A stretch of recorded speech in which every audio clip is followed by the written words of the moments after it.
Hey guys, it's Steve Huff Reviews. Thanks for coming back. Today I want to take a look at a few Olympus cameras starting from the original EM1 all the way to the EM1X. Let's take a look.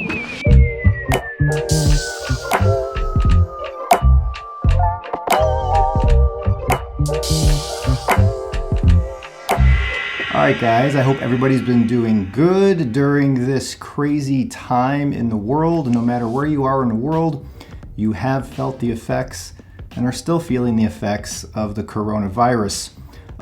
It's a different place. We have a new normal right now. Probably a new normal for a long time to come. With that said, I've been home. I've been taking a break from the photography industry actually for the last 3 months. I've been focusing on other things. I've been focusing on family. I've been focusing on a few personal things and getting myself reinvigorated and remotivated. And I took a look around my house and realized I had a series of Olympus cameras, and I figured this could be a great time to show you guys or talk about my thoughts on each one. I have the original EM1, the EM1 Mark III, the EM1X, and the EM5 Mark III. I've reviewed all of these cameras besides the EM1 Mark III because it arrived just as these lockdowns were starting to take place. But I will be putting it through its paces here soon to the best of my ability. But I want to talk about these cameras. Here's the original. This is the original EM1, 16 megapixel micro four thirds sensor, the pro body from Olympus that started it all. Now here's the EM1 III. The EM1 III is actually bigger than the EM1 Mark I. Of course, the 3 is full of technological advancements that came well after the Mark I. But do you need those advancements? If you're just looking for a photo tool and not video, and you're looking at micro four thirds for its size, a used EM1 can be a fantastic deal. You can buy these for $300 on eBay. As a matter of fact, this one is one that my son bought from eBay for $280. So that was pretty cool. You can get an EM1 Pro body for dirt cheap, and the images it takes can be remarkable. When I reviewed the EM1, I did so in Ireland many years ago when it launched. And I used that camera for quite a while. I was excited about it. This one right here.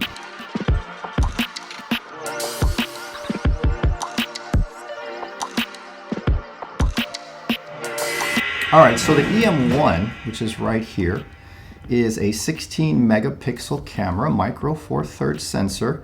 You can get these things for under $300 on eBay. As a matter of fact, this one here, my son bought from eBay last week for under $300. And it's in really spectacular condition. Now if we take this and put it next to the EM1 Mark III, you can see the size has gotten bigger, right? The EM1 Mark III is more advanced, it feels bigger, it feels more solid, and of course it has all of the new advancements. Then you have the EM1X, which is a beast, and if we take the EM1 and put it next to the EM1X, you can really see the size difference. And I'm going to talk about the little EM5 Mark III in a second, but these right here are all fantastic cameras today in 2020. But the EM1, the original right here, you know, it's not the best in low light. It's not the best at dynamic range, but for under $300 used, you can take some phenomenal photos. Add something like a 25 f1.8 from Olympus, and you can have a camera and lens that will give you shallow depth of field for what, under $600, $700? And you can have a complete pro-built body that's weather sealed, tough, fast, and again, beautiful for photos, not for video. This is not a video machine. The EM1 Mark I is not a video machine. It is a stills camera first and foremost, and it does very well at that. So the EM1 Mark I is a phenomenal value used right here. You can get it for under $300 used on eBay. But if you're just looking for a still camera that will provide much better images than your phone, for under 300 bucks, an EM1 Mark I is a fantastic deal. EM1 Mark I right here, nice and small, and it feels good. It's weather sealed. So let's move on to the EM1X, right? The EM1X is a beast of a camera. It's huge. It's like a mini Canon 1DX. It's full of the latest tech from Olympus. You have super high speed. This is really meant for sports shooters, for wildlife shooters. This is not a camera for vloggers. This is not a camera for family snapshots unless you want an Olympus in a big fat body format like this. It does take 2 batteries and it provides plenty of battery power. Now this EM1X came out and launched at like $3 grand. I think the price, there may be some specials right now on it. It is a powerhouse serious camera. This can provide you with beautiful images, even in lower light, not cavernous light, but this I took to Disneyland with Debbie last year, and I was shooting it at night. I was blown away by the 5-axis image stabilization with video. This is finally good for video. The autofocus is really fast, really quick here on the EM1X for video. It's a true professional camera, and unfortunately, a lot of people will never even consider it because they stick with Nikon and Canon and Sony. But this camera right here is actually very spectacular. It's amazing once you learn the menus, which can be a little confusing. It's amazing once you get a feel and bond with it, right? Because we all have to bond with cameras in order to get the most from them. I've talked about that for 12 years. Let's look at this EM5 Mark III, right? Now, Olympus kind of cheapened out on the body and put more plastic.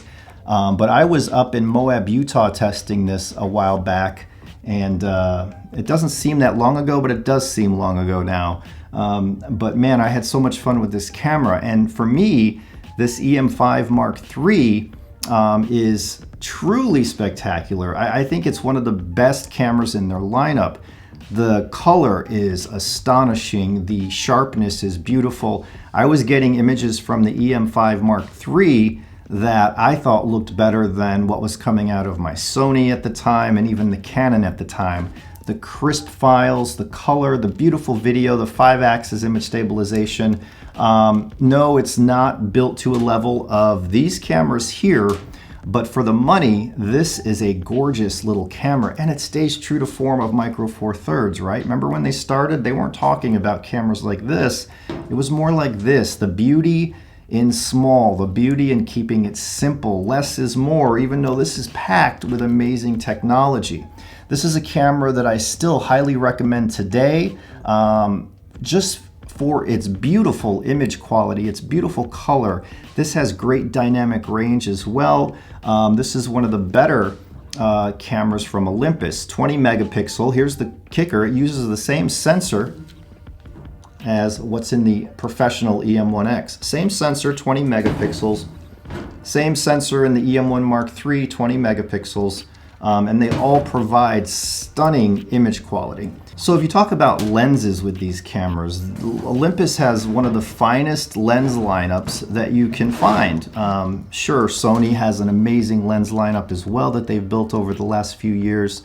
Canon has a legendary lens lineup. Nikon has a legendary lens lineup. But Olympus Zuiko lenses are among the best that I've used in my life. I find they are just as equally as nice to use if you choose their pro lenses as Leica lenses. They're smaller than full-frame lenses. The quality is astonishing. Their fast f1.2 primes featured their feathered bokeh, which produces that background blur in such a gorgeous way. So with lenses, Olympus has you covered from ultra wide. On this guy here, I have the classic 12 millimeter f2 lens, and I love this lens on this body. It provides a 24 millimeter focal length, and again, it's just a great lens to have. That's a good focal length. I kind of prefer 24 to 35 these days. So 24, 50, and 90 would be a spectacular combo for micro 4/3, and to get there you can get something like the 12mm f2, the 25mm f1.8 or f1.2, and to cover your 90, I believe you have a couple of options in the 40-45mm range. So Olympus has really produced some fine cameras. EM1 original right here, EM1 Mark III right here, EM5 Mark III right here, and the beast, the EM1X right here. There you go. Thanks for watching. This was just a quick video update. Thumbs up and subscribe if you want to see more, and I will see you next time.